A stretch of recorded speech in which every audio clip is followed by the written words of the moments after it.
Okay, we're on with Facebook, we're on Twitter, and we're on YouTube. Go ahead.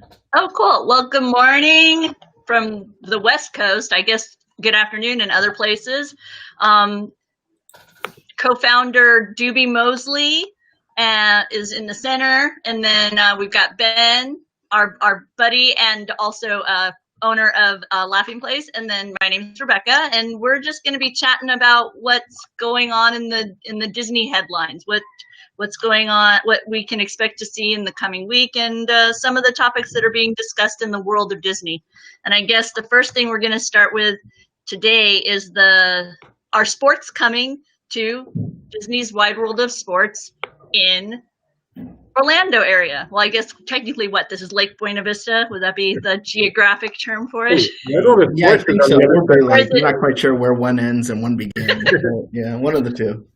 But yeah, why don't you tell us more about the details on this story, Ben? Sure. So the Major League Soccer made an agreement with the Major League Soccer Player Association to come to Disney World to do a tournament, so to speak, and declare champion of their season since they were suspended due to coronavirus. Same time, the NBA has, I believe, 22 teams. 22 of the 30 teams will be coming to the Wide World of Sports.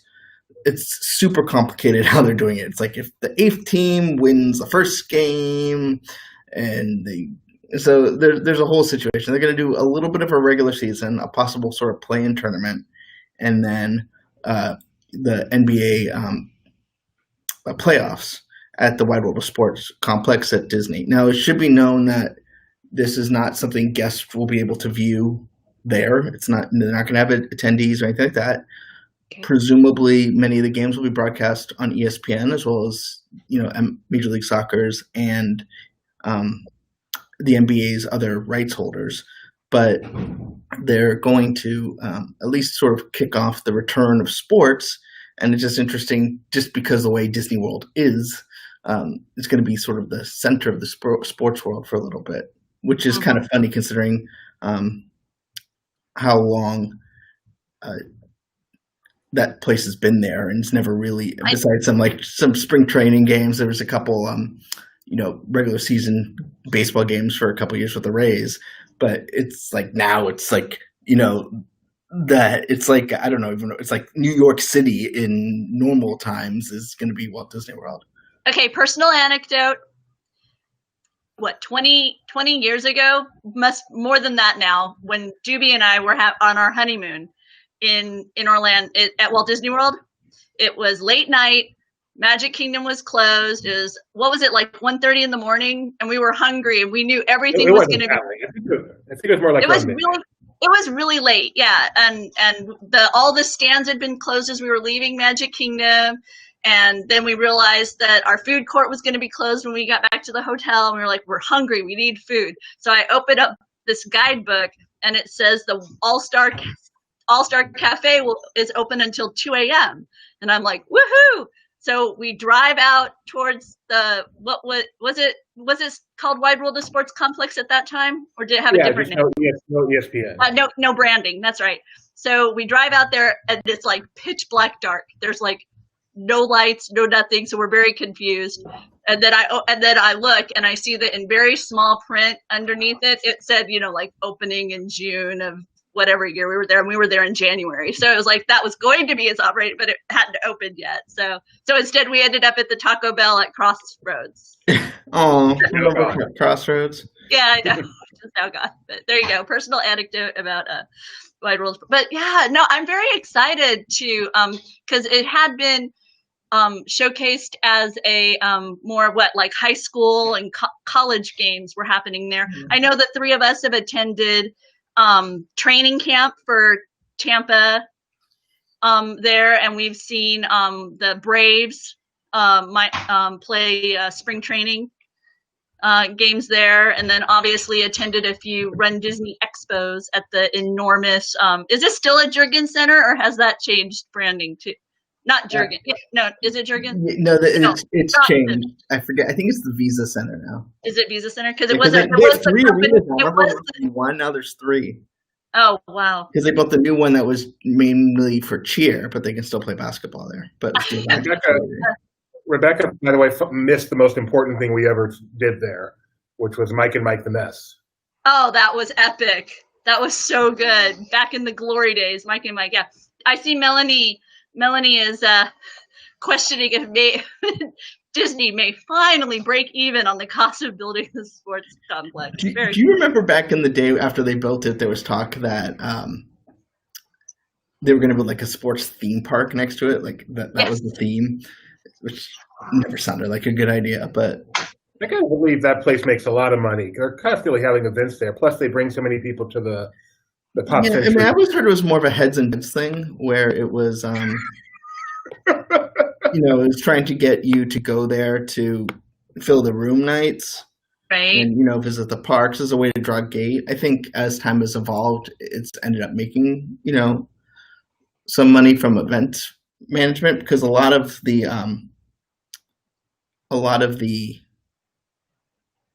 events there are not actually produced by Disney. There's a few, but a lot are like AAU events or third party.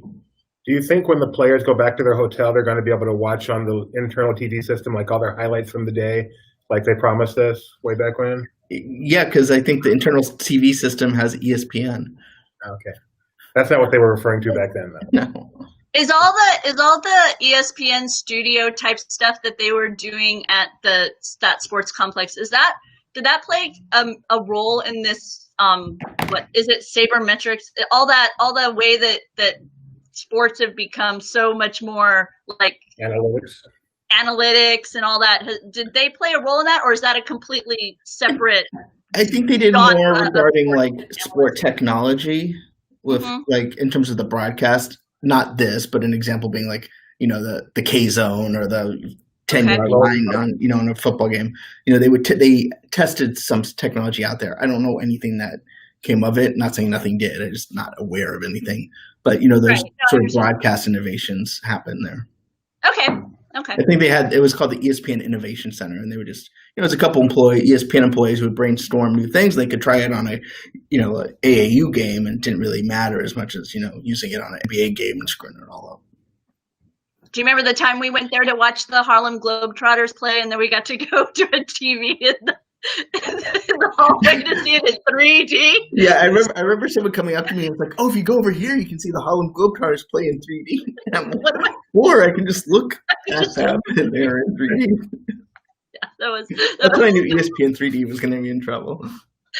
Okay. Doesn't that exist anymore? What's that?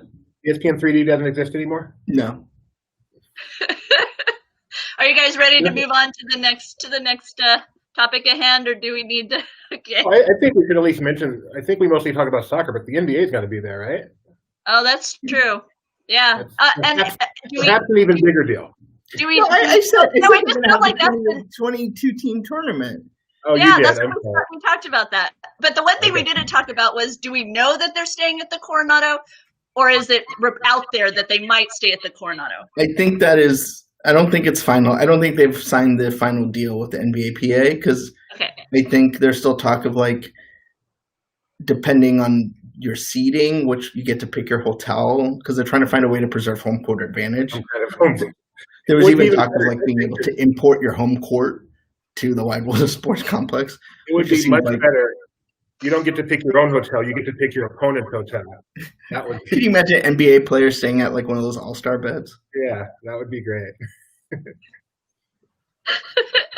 Well, also going on is the current parks opening in the area. We've got down south, Legoland opened, and then Universal. The big one in the recent days has been Universal, and I know my Twitter timeline was full of lots of images, both from the employee preview and then the opening for it was at pass holders. Yeah. What was your guys' takeaway from looking at that? Today's the first day for just anybody, correct? Yes. It looks open. I'm jealous. That's my takeaway. I want to go to a theme park. Here's what I noticed. I noticed that if you are more concerned about like avoiding crowding, that you might not want to get there right at park open, because that's when you have an influx of individuals. And so if you want to have an easier chance of social distancing, then that would be, that was my takeaway, was I saw people go and then be like, well, let me just kind of hang back for a while and then actually go through the turnstiles later. Not saying that there wasn't social distancing going on. I'm not trying to paint that picture. Yeah. I'm just saying that it's an easier a mass to navigate later in the day, and in fact, at some points, I think even like just simply walk through. I noticed that. They did not go with pre-selling tickets, right? They did not, and for the previews, I heard it was a little too busy. Okay. And today I hear it's not so busy, which is still because like basically it's still only locals, so they probably had if a local is going to be their opening day, they probably would have gone to a preview day. It's not like a new attraction where it's, you want to go on it a couple of times. I mean, the park's a park. You don't need to crank it all in 3 days. So I think,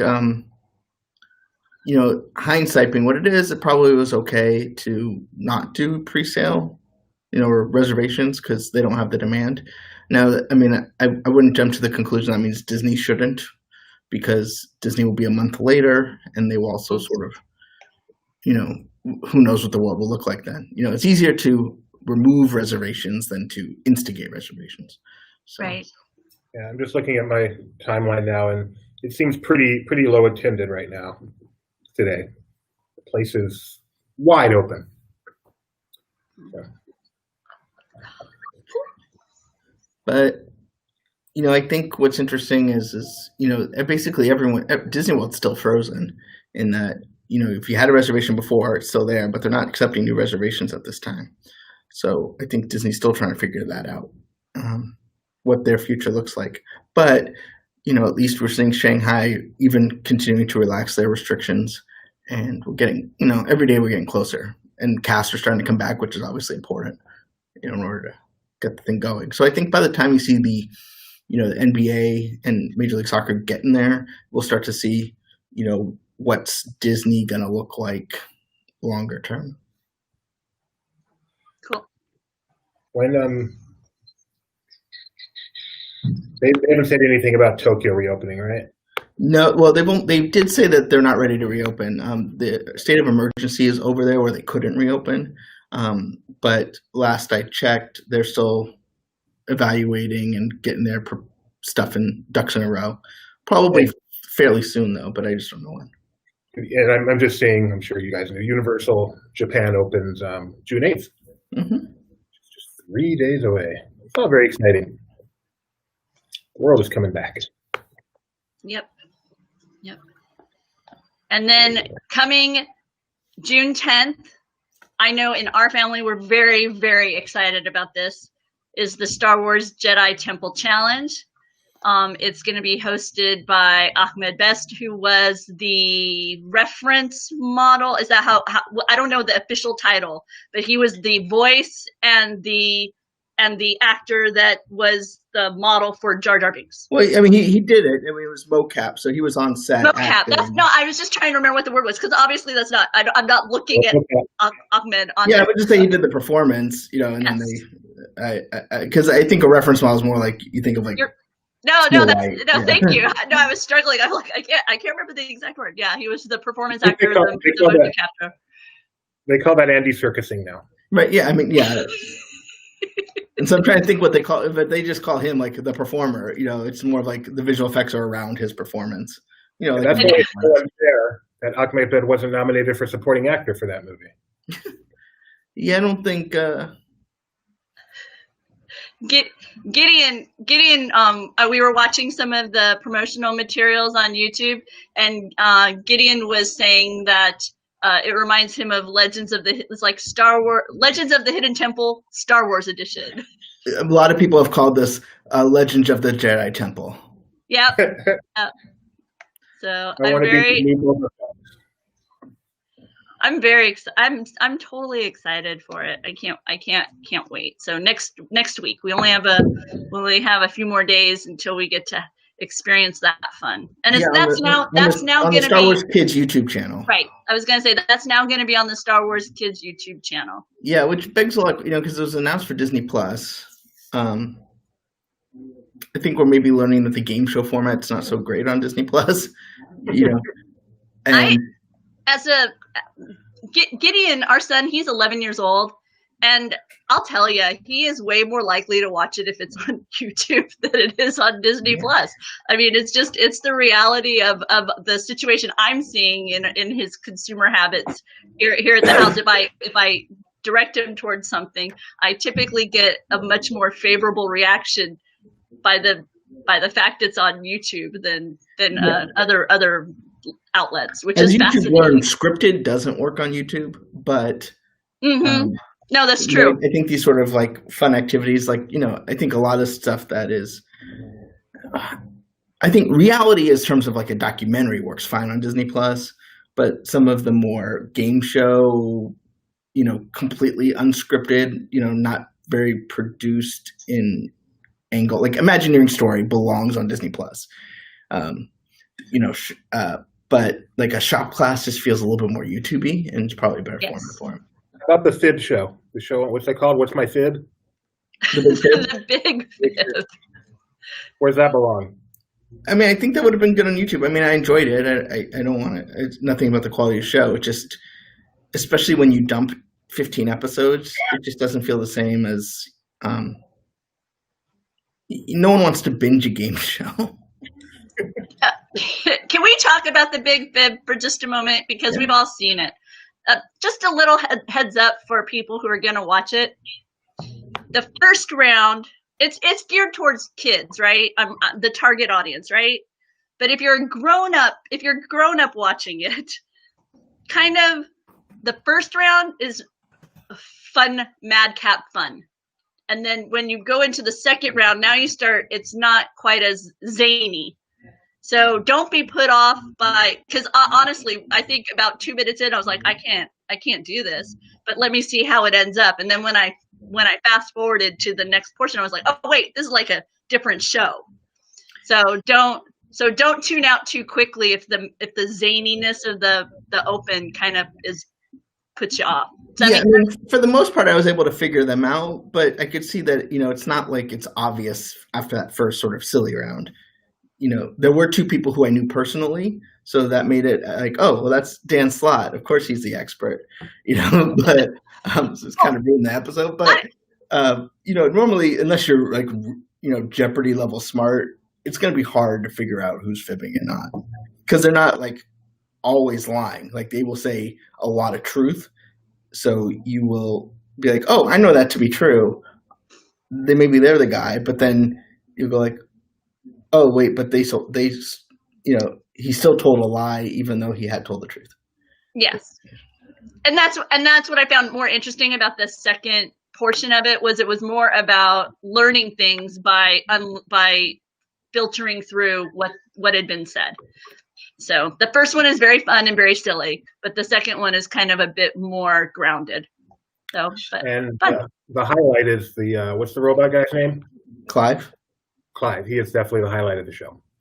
He was for you and Gideon. Yes. No, you Gideon, guys. So Gideon loved him. Gideon did enjoy it. So there's more game shows coming to ABC, which is thankful because like no one can produce anything. So Millionaires is ending its run. The sort of what I would call like the celebrity game shows of like Celebrity Family Feud and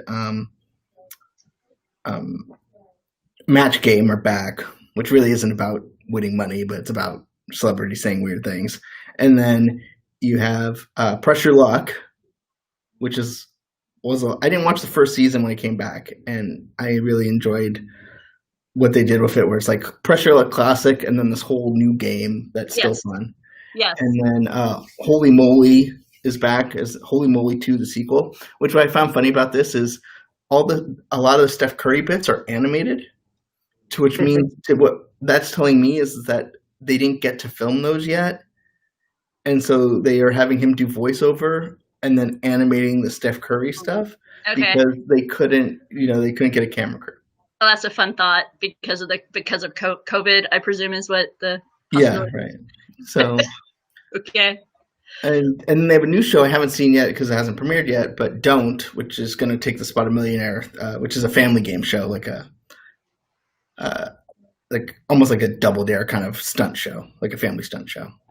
So I think game shows in the summer is a lot of fun. It's better than having like some third-rate scripted show that is not going to come back next year. Right. Especially in these trying times, and I mean that in the broadest sense. It's nice just to see people be silly. A little bit of a mental rest moment. Which one of these has been your? Have you enjoyed, Doobie? Have any of these kind of this resurgent? Because you and I spent a lot of the earliest days of our marriages. We enjoyed game show network binging. So have any of these kind of caught it? I honestly, the one I probably like the most is Be Our Chef. I saw maybe 3 episodes of that. Is that what it's called? Yeah, Be Our Chef. Yeah.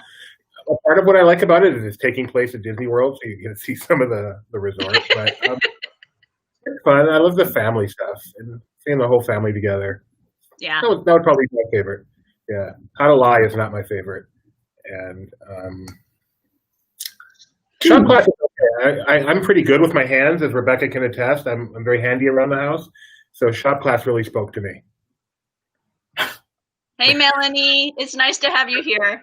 We're happy you're enjoying our nonsense, because it really is nonsense, and we don't pretend otherwise.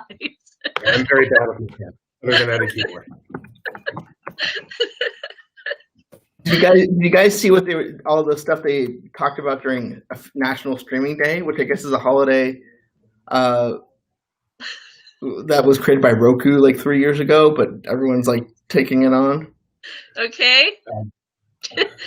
Does it include like a 24-hour replay of Kenny and Dolly's duet together? Sorry. Islands in the Stream. Thank you. I can almost guarantee no other Disney stream is talking about Dolly Parton and Kenny Loggins right now. No, not Loggins, Rogers. Rogers. Kenny Loggins is somebody. That's flying to the danger zone.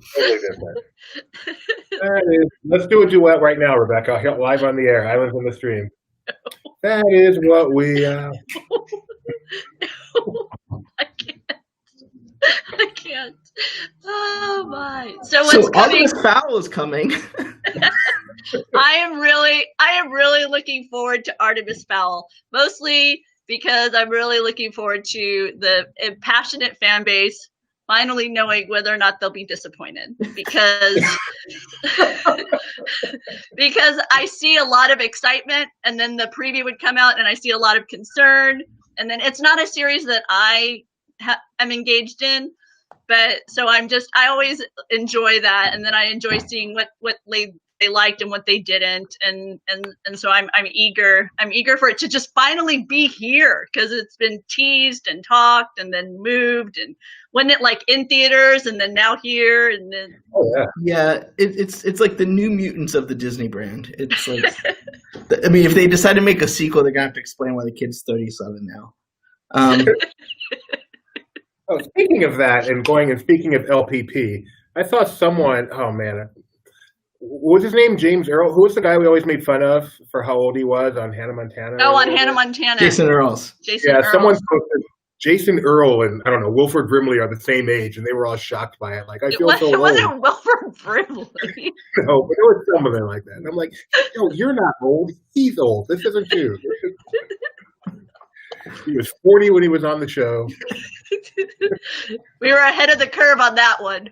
Yes, I felt so hip. I felt like we did that. Did. That's exactly what he said to me. We were saying that a long time ago. Like, okay, congratulations. Pat you on the head.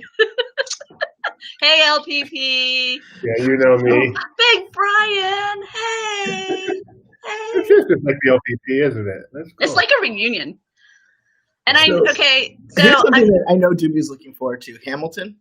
Yeah, can I come hide at your house for a week? I came prepared for this. You ready? No, I'm No, just kidding. no. We saved that for Disney Trivia Live. Yeah, no. Disney is really fun. Hi James. Disney. Wait, let me try this again. Doobie is super excited about Hamilton, and his inbox is full of invites to watch it somehow virtually. Like, I want to watch it with you. My family has written him. Some friends of ours in Texas have written him. He's getting all sorts of invites to watch it with him, and I'm thankful to all of you because it means I can skip it because it's. No, I'm not that interested. Jimmy, before we move on, we have an important question for you. Okay. Yes. Oh, Doobie's wrong on this one. Do you see it, Doobie? Do you prefer shiitake mushroom soup? This isn't even a question. Shiitake mushroom soup is like one of the greatest things of all time. Can someone explain to me what this is about? But the thing that this was 2 soup offerings over at Wait, no, was this? Which- this wasn't. This was PCH, right? This was at Pan. Yeah, I was gonna say Pan Pacific. This was at PCH. At the Emerald of Anaheim. Well, no, because did this come with PCH Grill, or was this a specialty of Summer Tree before it became PCH Grill? That I don't know, but I'm pretty sure. I don't even know, right? Because I'm right that this is. And Cuchano is one of our favorite servers there, who was there and he moved over to Storyteller Cafe, where he still remains, if I'm not mistaken. Yeah, it's PCH. I'm right. Thank you. See, I keep putting my thumbs up. But here's the deal. There's this soup that I used to have at one of those places that I literally crave, but I don't exactly know what it was, and it drives me crazy. It was like a broth that had kind of a bit of a soy-esque flavor to it, and then it would have. But the thing is it wasn't a soup. It was like a pasta dish, but it came in this broth, and so it really felt like a soup, and I literally crave it. And Chef Bill rocks. We love Chef Bill. Hey, Dad, be nice to our readers. Chef Bill. We love Chef Bill. I think we left Hamilton way too soon. Record.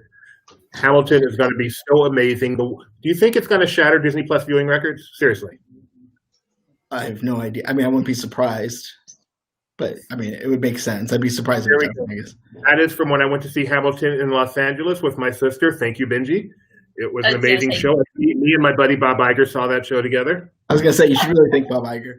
It happened to be the Disney showing, but I got to go there. I was a few rows behind Mr. Iger. Dude, that show is good. I'm so excited for July 3rd. Little did you know. If you're not my friend on Facebook, friend me, because I'm doing a countdown to Hamilton with my 30 favorite shows, 30 favorite songs from the show. So, how many songs are in the show? 46, I believe. Because that's all it is, the songs. There's no. I've seen it. I just didn't know how they break it up. So I don't have the soundtrack or whatever you call it, cast recording. I can't wait. You don't? Okay, we may now move on. And also coming to Disney Plus soon is Schoolhouse Rock, which I know Doobie and I grew up on. Was that part of your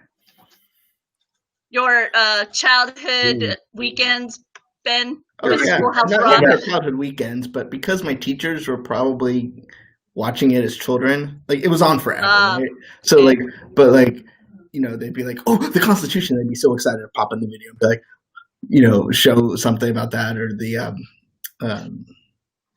it was mainly history, more of the history stuff than I'm just a bill, and we the people, in order to form a more perfect union.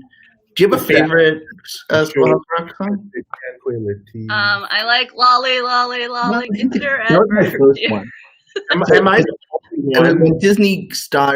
When Disney bought ABC, and because Michael Eisner's involvement with Schoolhouse Rock, they made sure it had a prominent part. So that's when I really started watching. It was I guess that'd be 95, and that was the first Schoolhouse Rock I saw. It wasn't the first I was aware of, but that was the first one I saw. Am I the only person? Because at some point they talk about how everything is free, that thought Lolly was an actual location, and I didn't know why my mom wouldn't take me there. Is that just me? Oh, that's cute. That's very cute. It is. So when you're happy or sad Oh, we're Oh, excited. Yeah, that was cool. 3 is a magic magic number. Yes, it it is. is. And It's the a magic figure 8. number. That's Oh really man. exciting. This is a good one here too. 'Cause we were suffering until suffrage.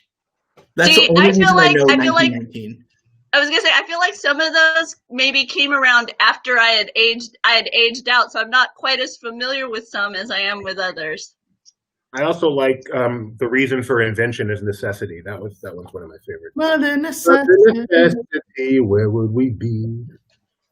Anyway. Wow, okay, I really need to up my Schoolhouse Rock Oh, knowledge well, base. after Mine is Hamilton, very we can bring narrow. that up. Mine is very narrow. So yeah, very, very cool. Someone knows the suffragette very well. Very well. That's awesome. Thanks, Brian. Man, I'm gonna have to check that out. Okay, now you're gonna have to tell me what this one is because I haven't even watched a preview of this. The Secret. I know there's one out there. The Secret Society of Second Born Royals. So this is produced by Disney Channel. So it's like a DCOM on Deep Disney Plus. So it's like a deep home, I guess. And it stars Andy Max, Elizabeth Lee, who is the second born royal. So she's not in line to be, king or queen. And so it's like a group, but they have to, but they find out that the second born royal has superpowers. So they become part of a secret group, like a superhero team, and they have to, fight some foe. And you got me now, superheroes.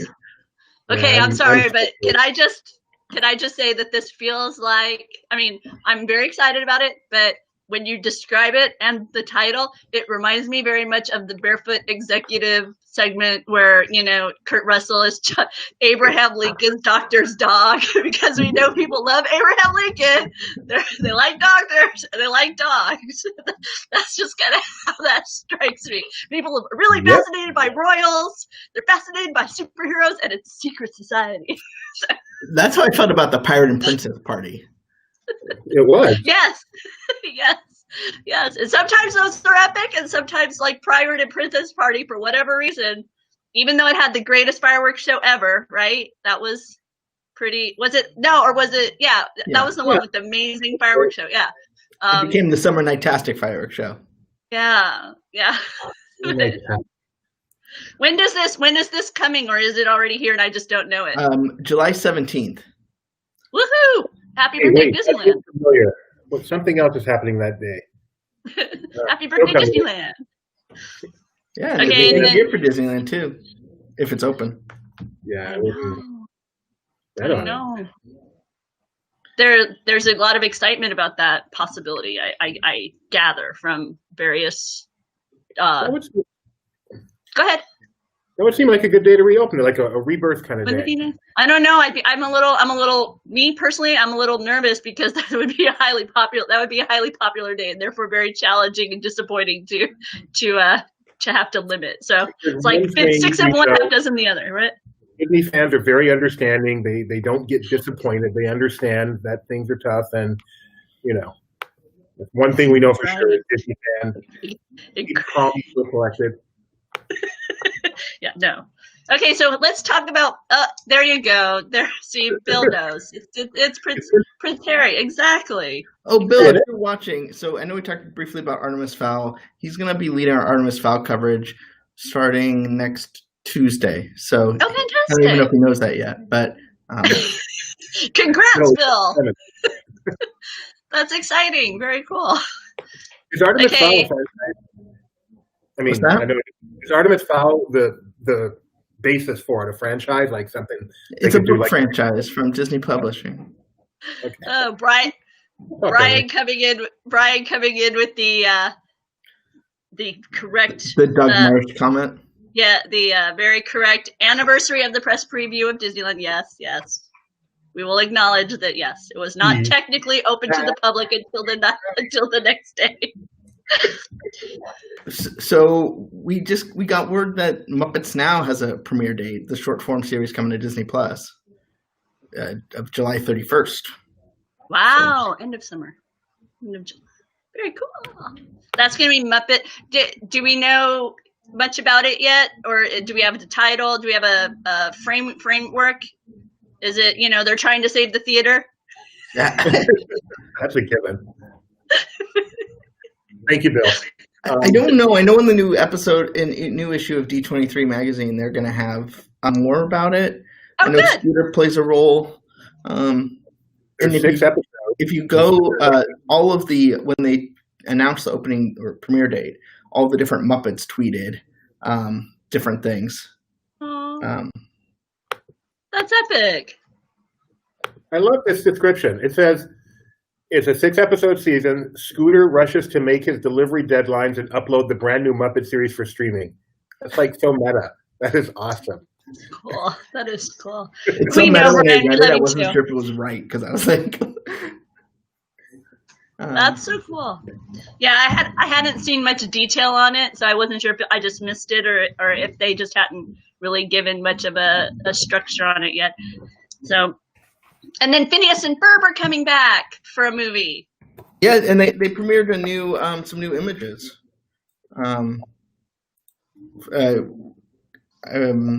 So what's it called? Candace Against the Universe, right? Yep. Yeah. Across, not against. Oh, Or at least sorry, on across. here on the paper. No, Let me put it this it's way: the paper, it is against. Yes. On our According to our- page, it says against. So who knows? Chances are. I just We have a the logo. notes Unless we don't do the logo, it's against.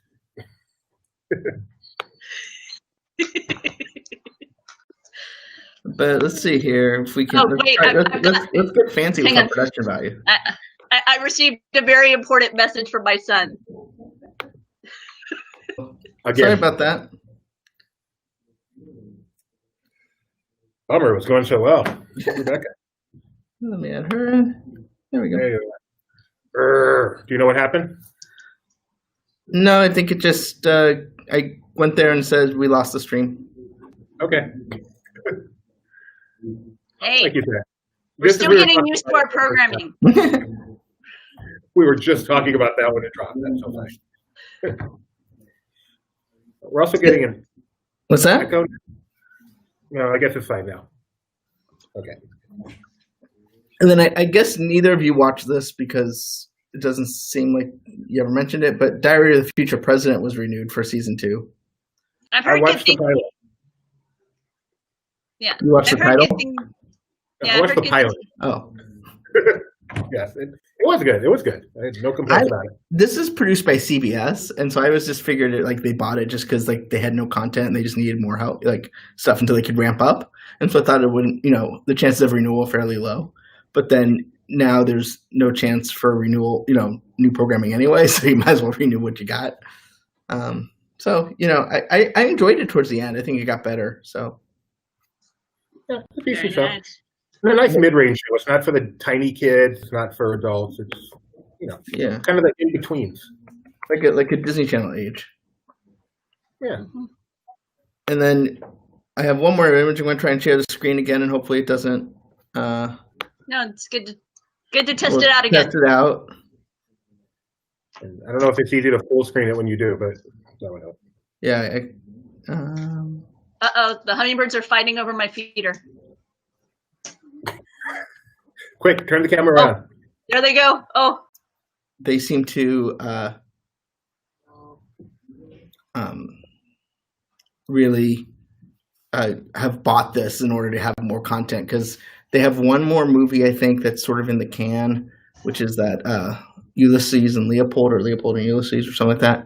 But otherwise, they're not going to have anything. So it's like a feel good Disney Channel movie, and it has Sabrina Carpenter from Girl Meets World, just like that other girl. So, what's the plot? What's the plot of this particular inspirational drama? that's a good question. You remember? No. Okay, no worries. Well, but I can find out. It's just based on a true story. And it's one of those, the kid dies in the end kind of thing. A gifted 17-year-old with a rare born disease and lives out his dreams. Oh, okay. Yeah. Okay. So it's a nice, uplifting, feel-good story. Yeah, right. Well, no, it's uplifting, but it's also very, very serious. Okay. Kind of like So I can't discuss it with you two, y'all. I can't discuss it with you two because there's no way. I have a heart. Gary from Hungary wants to say the Harold Ashman story is coming to Disney Plus in July, and that is true. We don't have a date yet, but okay. Don Hahn will be sharing that with us soon. Oh, wow. Very exciting. One thing that I think is interesting that they also recently announced was the show Just Beyond. It's based on R.L. Stine graphic novel series. But what I find interesting about it is Boom Studios had a first look deal with 20th Century Fox. And so under the wire, they got this approved because they moved over to Netflix, their first look deal. So it's like they got something out of it because, based on what Disney owned, they didn't really think it made sense for them to keep a relationship with another comic book company because, they have one. Okay. Gotcha. This is an excellent question about Disney Plus that Bill asks. Who knows?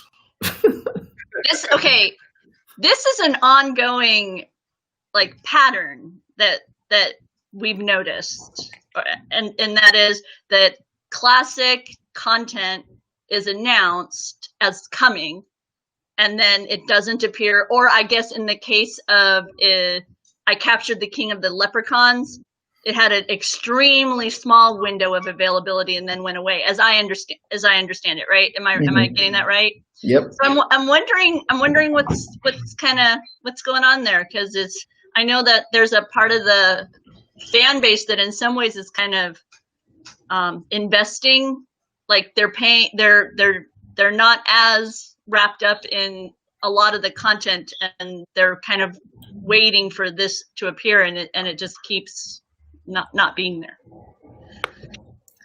Yeah, I don't know. I mean, and like today they released Schoolhouse Rock and Percy Jackson and the Lightning Thief early. Oh, okay. So I don't know. I mean, I guess it just and Bill points out that he's waiting on Man in Space, and that has been announced as coming later in June after it was supposed to be on earlier. So we'll see if that actually shows up.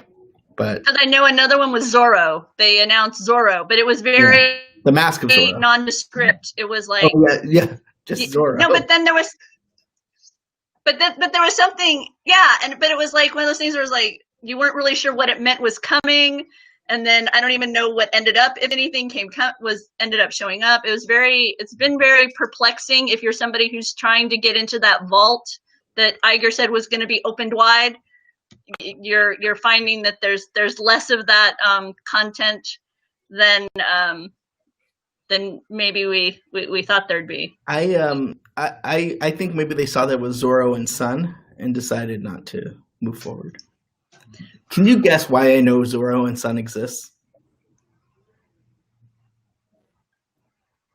I do not. In the initial I don't know if it's changed, but in the initial version of Disney A to Z, it was the last thing, and so I popped up there. And then I went down. I mean, in the early days of the internet, I went down a very weird Zorro and Son rabbit hole. And I can remember watching it when it was airing. I can remember it. I'm confused as to why people care that they're going to release a parking lot to Disney Plus. Zorro. Parking lot? Zorro? Oh, Zorro. That's a level of a parking structure, right? That's not a parking lot. I thought that was a parking lot at the studios. Yeah, at the studio, an employee parking lot. That's a little obtuse. Finally, I this one I just am throwing in there just because of recent events with the launching of the first astronauts off of U.S. soil in 9 years. The Right Stuff is moving from National Geographic to Disney Plus. I'm very excited too. For Right Stuff. So they're moving. So it's not going to be on. it was going to be a National Geographic series, but now instead it's going to air. It's going to be presented on the Disney Plus streaming service. Correct. Or is it in? Or okay. No, it doesn't mean they won't show it on National Geographic at some point, but it's going to premiere on Disney Plus. Wow. Is this documentary or No, it's scripted, like historical. I don't know, not a biopic, but yes, historical. ABC did that thing called Astronaut Wives a few years ago. Right. Which was not as focused on the wives as you would think, but obviously The Right Stuff is that famous movie, but I think they're trying to do a little bit more deeper dive into the start of the manned space program. But it's an adaptation of the novel. It was right. The movie. Is the movie also based on the novel? I have, even though it's very sad. I'm a fan of the space program, but I have to admit I've never seen The Right Stuff. I think people would say it's an adaptation of the novel, but not the not quite the same. Okay. And I don't know what's going to be, what the series is going to be like, but dramatic liberties were taken in the film. So, yes.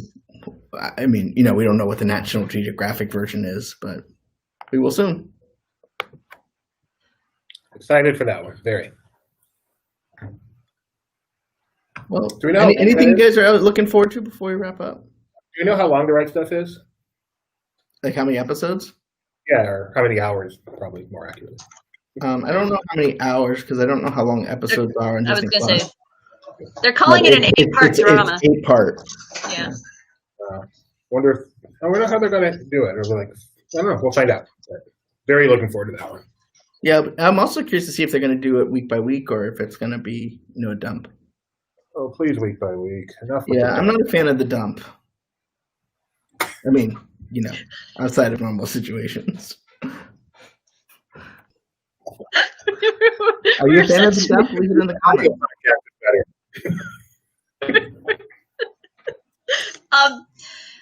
What am I looking forward to? Well, last night we watched the space station fly over our house. That was very cool. I really enjoyed that, and I've been enjoying seeing more seeing launches, and I've enjoyed that. I'm not sure what I don't know. How about you, Doob? Out of everything on this that we've talked about, obviously Hamilton, there's no question, but beyond that, The Right Stuff is probably the one thing that I'm going to start watching day one. That's like space and drama. That's really, really exciting. And I expect to be disappointed because I'm a Disney fan, and that's what we do. I'm looking forward to the Jedi training challenge. I've been looking forward to that since I'd heard it being announced, and I'm still looking forward to it. Out of everything on this list, except maybe Phineas and Ferb, when I'm like, that's the one I'm on day one. So I want to be on the green Greedos. Oh, that'd be fun. We come up with 4 names. The green Greedos. It'd be the blue Max Rebos, right? Right, Ben? It'd be the blue Max Rebos. Yeah. So, I'm not sure what you'd get for purple. I'd have to think on that one more. Oh, the purple Mace Windu's, because his lightsaber was purple, right? So the purple Windu's. The purple. If I ever start a band, we are the Purple Windu's. Hi, Melanie. Bye, Melanie. Thanks for joining our silliness. Well, and thank you for letting us test out this new system. We just really wanted to see how it worked. Yep. And we could do it that way. It works well, except when it drops. Yep. If you do it that way, then it might be easier to do the screen thing. Because then when you went to share your screen, it would already be it wouldn't be as many buttons, I think, right? Because then you'd be just up in that corner. No, but I just even noticed that that button existed. So, well. What's this button do? And we're gonna there's one more button, but this was awesome. Thank you, Bill. Thanks for joining us. And what does this